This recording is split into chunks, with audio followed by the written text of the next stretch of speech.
Hey guys, it's Matthew Zachary, and I want to tell you about the National Comprehensive Cancer Network, or the NCCN. The NCCN creates the treatment guidelines for doctors that help cancer patients lead better lives. But I want you to know that the NCCN also has guidelines for you. The patient guidelines were funded by the NCCN Foundation and were created just for people with cancer and their caregivers. They're free, they're easy to understand, and they're available right now for you, the patient and the caregiver. So go check them out at nccn.org/empower. That's nccn.org/empower.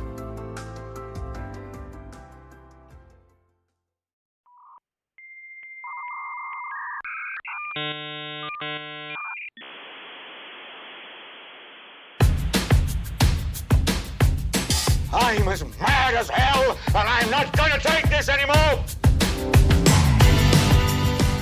Hello, friends. Welcome back. Today's show, When the Doctor Gets the Cancer. Dr. Beverly Zavaleta, board-certified family physician, cancer survivor, fellow upstate New York Ithacan, where I went to college, and advocate for breast cancer, which is what she got, triple-negative breast cancer, which is not when negative is a positive. Oh, it's triple negative. It's got to be the good one, said no one ever. She is straight up no bullshit, no nonsense Gen Xer, and I had a fabulous chat with her. Her book is Braving Chemo, What to Expect, How to Prepare, and How to Get Through It. Available wherever books are sold. Enjoy the show.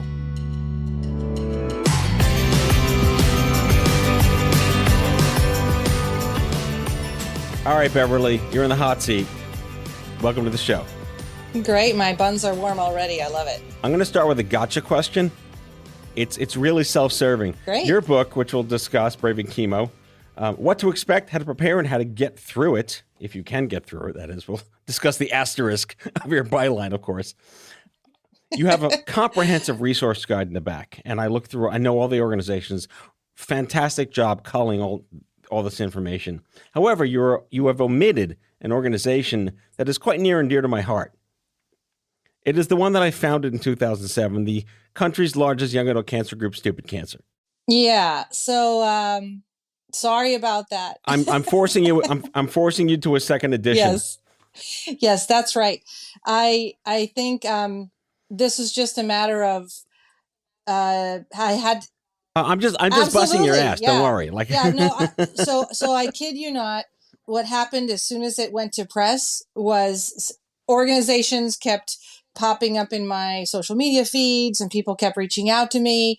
And so the list just kept getting longer and longer and longer. I was like, oh, dang it. I need to put that one in. And so I have this totally inefficient method of emailing myself.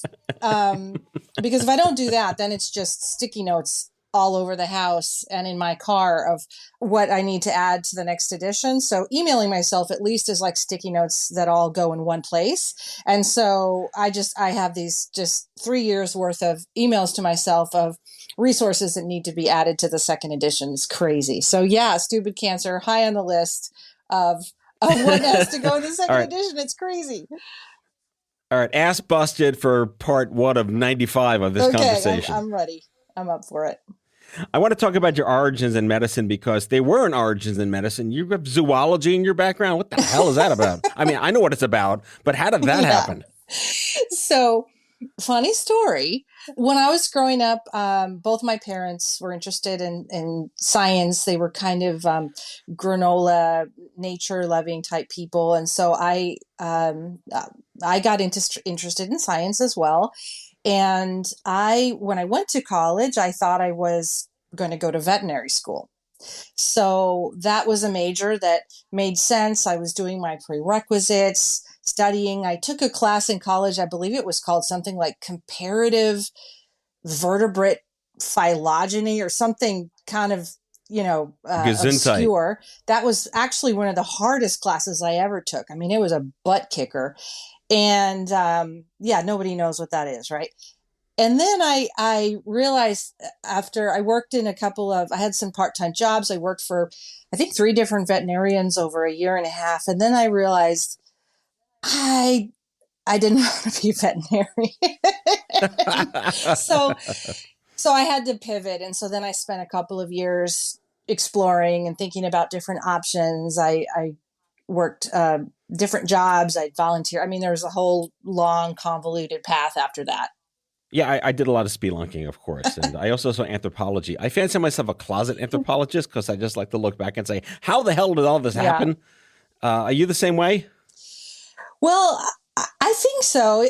It was anthropology. I took some cultural anthropology, and then I took a lot of biological anthropology, which looks even further back to prehistorical anthropology and bones and primate societies and things like that. And of course, humans are one of the branches of the primate group, and you can learn a lot about our behaviors and our modern day cultures by watching primates. And so we're talking Jane Goodall and Diane Fossey, Gorillas in the Mist, all that stuff. So that's what I studied in college as well.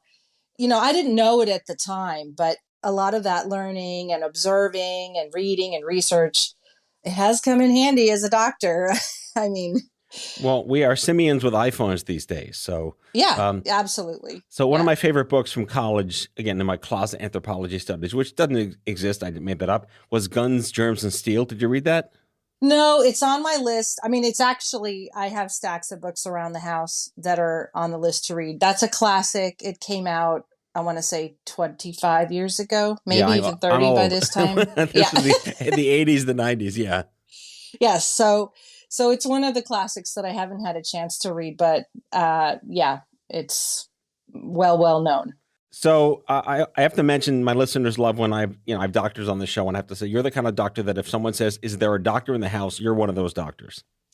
Yeah, I'll stand up. I'm family medicine, so I'll whatever it is. Chances are I've seen it or something very close to it, so I'm gonna stand up. I can't get out of it. So you went to Harvard Medical School. Did you know how you wanted to subspecialize, or you just went there thinking, I'm not going to be a zoologist, I'm not going to be an anthropologist, I'm not going to work at Wegmans? I had an idea that I wanted to do family medicine. I worked with, I volunteered, like shadowed with a really, really great family doctor at the University of Michigan during my senior year, during my exploration time at Michigan, once I had gotten away from veterinary medicine. And I wasn't sure. I mean, I kept an open mind. I approached things like, you never know what you're going to find. And so again, I wasn't sure, but I had an idea. I kind of considered everything I wanted to do, all of my different rotations, thinking, well, maybe this will be the greatest thing I've ever done, I've ever experienced. So I definitely think that helped me have a lot of fun. And certainly when you're with the ophthalmologist or the heart surgeon or the psychiatrist, and you try to bring an attitude of, wow, maybe this is the greatest thing ever, they certainly love it because they think that what they do is the greatest thing that exists. So it's nice to have that attitude.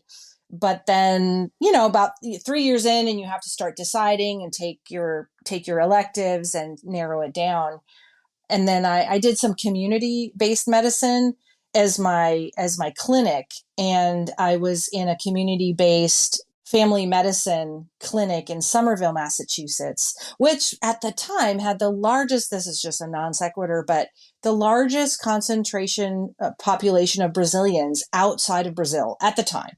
What? And yeah, weird, right? That's random. It's random, but I'm telling you, it made for an amazing community. For 9 months, once a week, I would go there. I would work in the clinic with the 3 family physicians, and residents and students were there. And it was such a blast. I mean, the doctors were really great to work with, but the patients were great and so funny and so warm. And they were always bringing food. And there were always like 12 family members at every visit for everything. And it was, I had really never met any Brazilians prior to that. And so... Wait, did you pick up some Portuguese? I did. In fact, so I already spoke Spanish at the time because I had lived in Mexico for 2 years before that. And so I thought, well, I'll try to learn Portuguese. So at the time, again, this is the 90s, I bought language tapes, you remember those cassette tapes, right? Oh my God. Wait. With the pencil that you used to fix the... exactly. Yeah. So I'd go and I'd work out. I'm going to date myself here. I'm sorry. I would work out on the Stairmaster. Okay. Ooh, wow, yeah. And I'd put on my headphones with the cassettes of Portuguese and I would listen to those. And then I'd go to clinic. And what I had learned was like, I would like some more toast, please.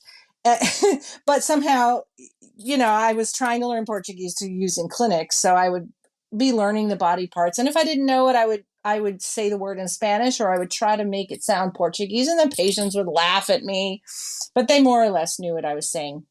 So we just had a really good time. And I said some super embarrassing things to the patients. Well, that's all. Yeah. If you didn't, it would be wrong. You have to be the embarrassing American who speaks Spanish but not Portuguese. Yeah. But it was really fun. So I'm pretty sure that experience pushed me to family medicine, because it really was exactly what family medicine is supposed to be, like a community of doctors, and then a community, and then everybody taking care of each other as a community and having this great relationship with their medical facility. And it was great. It was and just a lot of fun. So we're going to do a cliffhanger and talk about your shit happens story in the second half of the show. But I want to learn more about your experience in family medicine across the zip codes that you're working in, because it's very different, and possibly even before the internet. Yeah, there was internet at that time, but it was more like, there Like were Friendster. Yeah, well, there were no smartphones, so you would have to go to a desktop and you could search something on the internet with very early versions of Yahoo or something like that. But and there was email, but it wasn't. There certainly wasn't any digital communication. There were no apps or anything like that. Right. And then I did my residency in family medicine in San Antonio, and I would say there was still a lot of that community feeling in San Antonio. San Antonio is also a very friendly city. It's about 60% Hispanic, mostly Mexican American, but also a lot of fifth generation, sixth generation Texans. Texas history is super fascinating, and my kids know way more than I do because they're going to school here in Texas. I've had to pick it up after the fact. A lot of German immigrants, 200, 300 years ago to Texas. So super interesting mixture of people and cultures here. So did my residency here and then stayed here and got married, had my kids in San Antonio, and then started a practice right out of residency with a friend of mine from residency. And that's a whole crazy ride of trying, being a brand new doctor and deciding, hey, let's start a business, and not really knowing what we're doing. But famous last words. Yeah. All right. So we are going to be back with Beverly Zavaleta to talk about her shit happens story, because when the doctor gets the cancer is what this is all about. Stay tuned for some ads from y'all and all y'all. We'll be right back.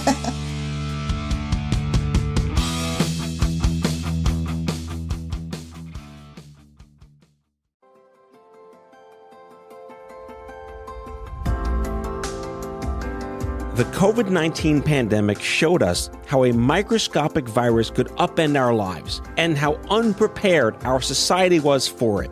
There's so much more out there that we need to understand, which is why I recommend subscribing to Crooked Media's America Dissected, hosted by former Detroit Health Commissioner Dr. Abdul El Sayed. Each week, Dr. El Sayed sits down with doctors, scientists, culture makers, and policy leaders to ask questions like, how could new genetic discoveries change our relationship with our own genes? How could addiction to social media change our brains? Or how even climate change could make the next major pandemic more likely?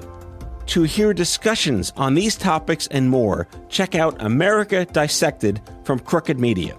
New episodes drop every Tuesday.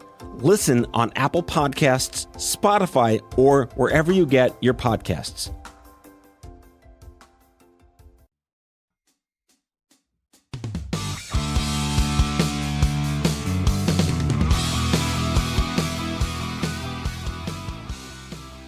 When the Doctor Gets the Cancer. I've done a lot of these shows. I have many friends that I grew up with who went into oncology and got sick. And interestingly enough, you mentioned San Antonio, the Texas AOA Cancer Conference that exists every year. I went at Stupid Cancer many, many years ago.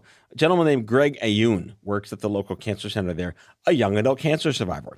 3 of his colleagues, oncologists there, young adult cancer survivors. They had 4 young adult cancer survivor oncologists at San Antonio Cancer Center, whatever the name was. It's the weirdest club within a club, right? Yeah. So when you were diagnosed with triple negative, I've heard, running joke, right? Running joke. Oh, it's triple negative. It must be fine. Right. This is the case where negative is not a positive. That's for sure. Exactly. Which is the chapter in the book I saw. Yeah, exactly. Exactly. So when the doctor gets the cancer, when the doctor can, you have a sort of a possibly a stronger spidey sense of self about diagnosing and worrying about your own things, misdiagnosing and self-diagnosing, probably a common theme amongst doctor friends of mine. When did you first notice something was weird and wrong, and did you self-diagnose or did you trust someone else to trust you? I had already had several benign biopsies over the few years prior to my cancer diagnosis. And that had put me into a higher risk screening pool. I had something called fibroadenoma. And I don't know how nerdy you want me to get with all this, but I guess your audience probably can go pretty nerdy on this. I would give them all that credit. Yeah, yes. I would imagine. So I actually had my first technically a lumpectomy when I was only 16 because I had some lumps that I felt at that time. So, and this is back in the 80s, even ultrasound technology wasn't great. So they just took them out and they were benign. They were fibroadenoma.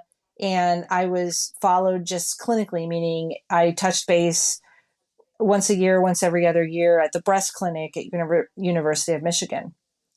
And I was just followed. Nothing was done. And then at age 35, I started having early screening because I was in this group. So this early screening, meaning ultrasounds and mammograms. Now, when you start doing screenings in a woman who has already lumps and bumps, you're going to find stuff. So what happened was I got on what I would call the merry-go-round at that time. So then I had a biopsy probably every 2 years for the next 7-8 years.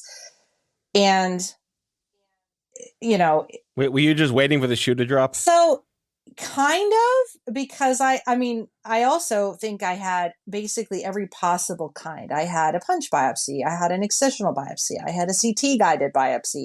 The only thing I didn't have was an MRI guided biopsy, but I did have 2 MRIs.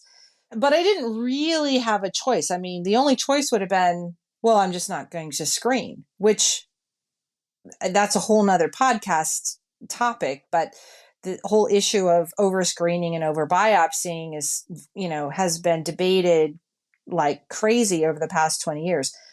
My personal interpretation of all the data is that, well, obviously, if you don't screen, you won't find anything, but you're also going to kill a lot of young women. So even though I am the poster child for having lots of biopsies, I wouldn't have done it any other way because that's the only way you're going to find stuff. So I was also constantly doing my recommended self-exams, which for me was actually only about every 3 months, because you have to, for the sake of folks who are listening, you don't want to over-examine yourself, because if you don't leave enough time in between exams, you won't notice the difference. You have to leave enough time in between exams. And this is true whether it's a scan of some kind or whether it's a physical exam, so that you'll notice a difference. So about every 3 months, I would do my own breast exam.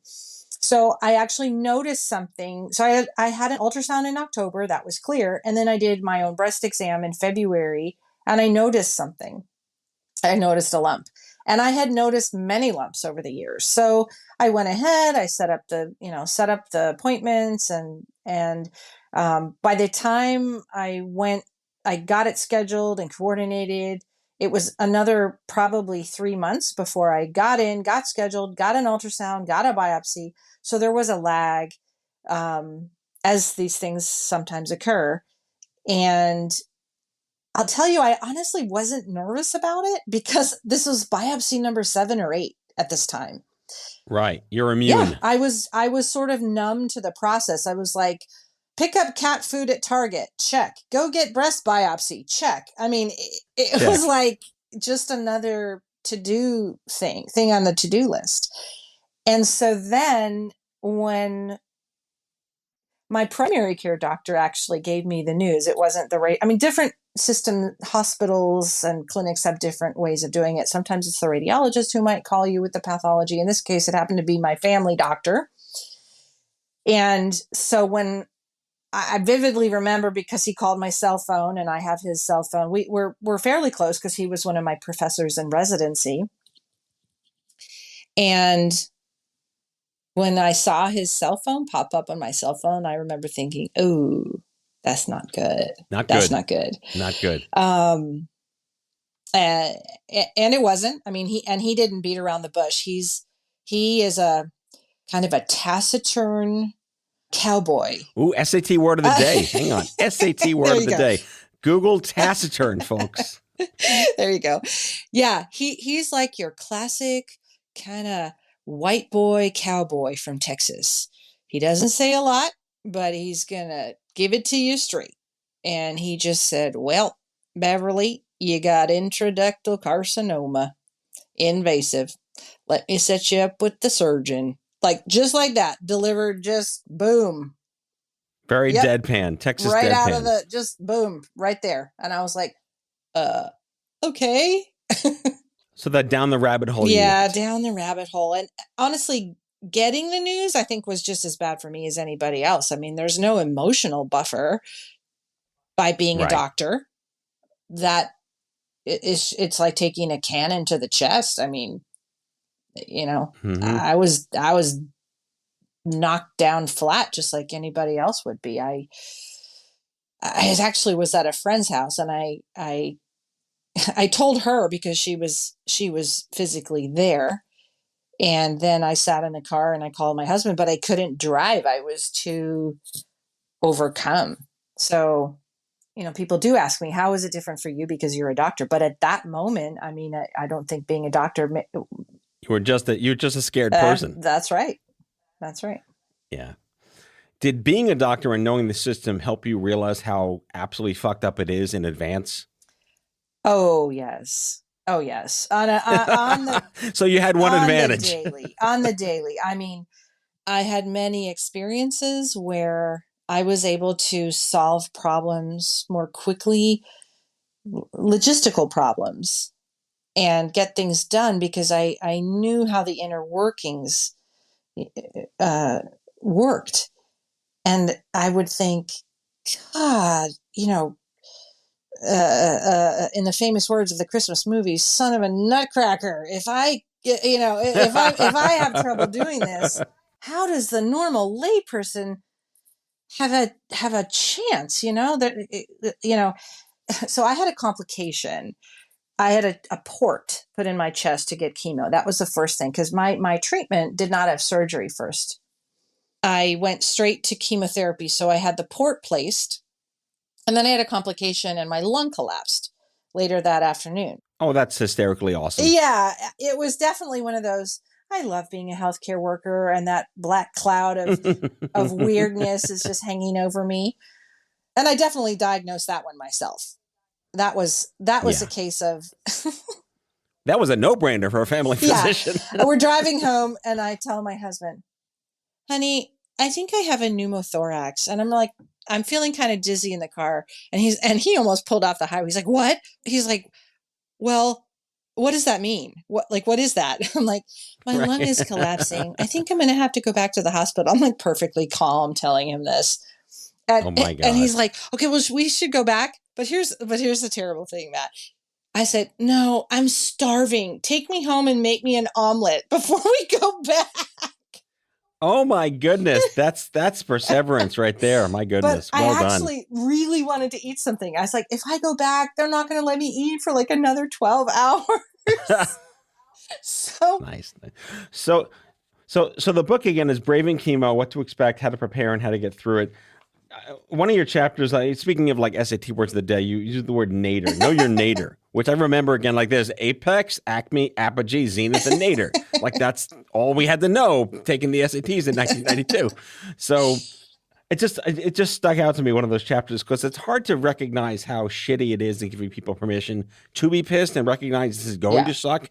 And you can't really lean into the suck unless you're kind of given permission by yourself and others to lean yeah, into the suck.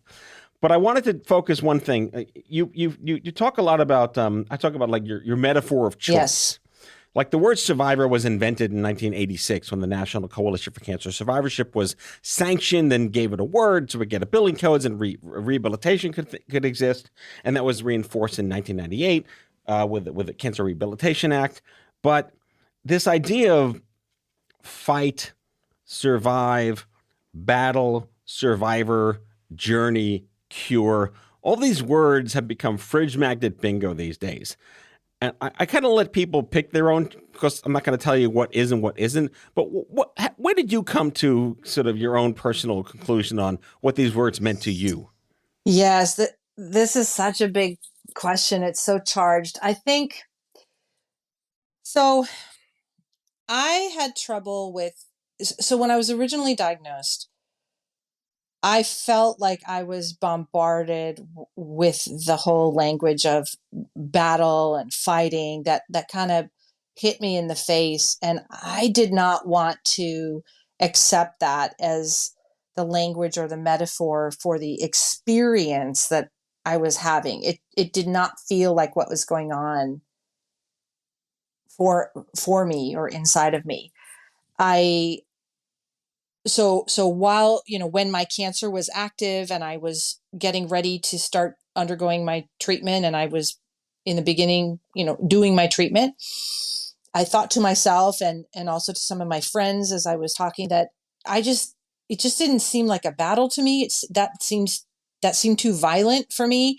I Right. wanted Yeah. to Yeah. focus on healing. I needed to find something that felt nourishing and gentle and had to do with healing and recovery and moving toward health. Whereas I said, how can I have a battle? The problem is, it is actually part of me. It came out of me. It's a part of me is sick. Am I battling myself? That doesn't seem like a good metaphor. It just Yeah. didn't work for me. So what I personally tried to do was more of almost like a sports metaphor, like getting ready for a challenge or getting my game face on, or, as if I was, training for the marathon. So for me, and this is mostly talking about while I was in treatment, I thought of it as, okay, if I'm going to get ready for chemo a couple days before, I'm going to really make sure to try to think about what I'm eating and make extra sure to eat more as much as I can, and more protein, and pack my snacks for the road, because we had to travel back and forth to San Antonio, and just mentally think of it like I'm going to get ready for game day. I'm going to try to get my mental attitude, because it's going to be, it's going to be tough. I'm going to have to, go there and do the treatment. And then I'm going to feel, really crappy for a few days after. And so it was really more like that, like a challenge, or if you were going to do like a long hike or something like that. So that was the metaphor that worked better for me. And then afterwards, in the week after chemo, when I was feeling really, really horrible and nauseous and not eating, and at one point I was so anemic that I was dizzy a lot. I could not like I could not walk or stand up very well. And then I would try to focus on healing. I was doing some yoga breathing and trying to just visualize my body healing and regenerating itself and those types of things. So that was really what I focused on.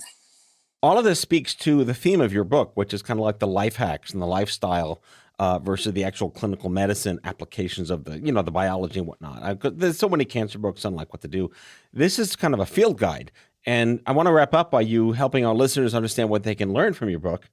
And whether you're in the Shit Happens store, know someone in the Shit Happens store, or find someone who just entered the Shit Happens store, if you have cancer, what's the big takeaway of the book? The biggest takeaway is that in a time when you have very little control over what's happening, which is that your body has decided to make a cancer, and you really, you didn't cause it, you didn't have control over it, and you might have a little control over what treatment to do. Sometimes there are some choices, and you should talk about that with your doctors and your treatment team.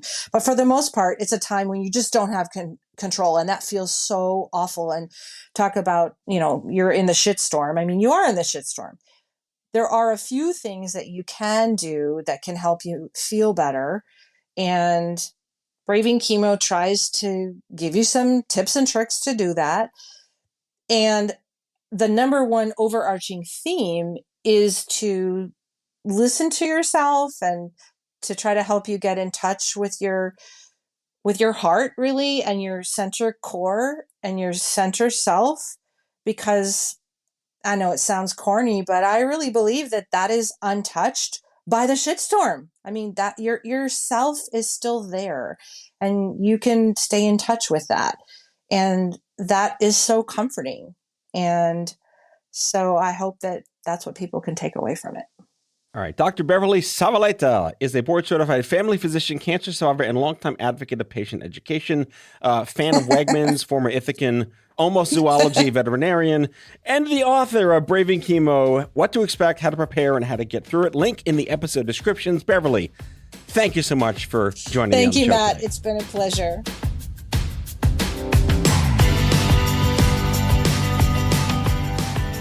Out of Patience with Matthew Zachary is an OffScrip Health production.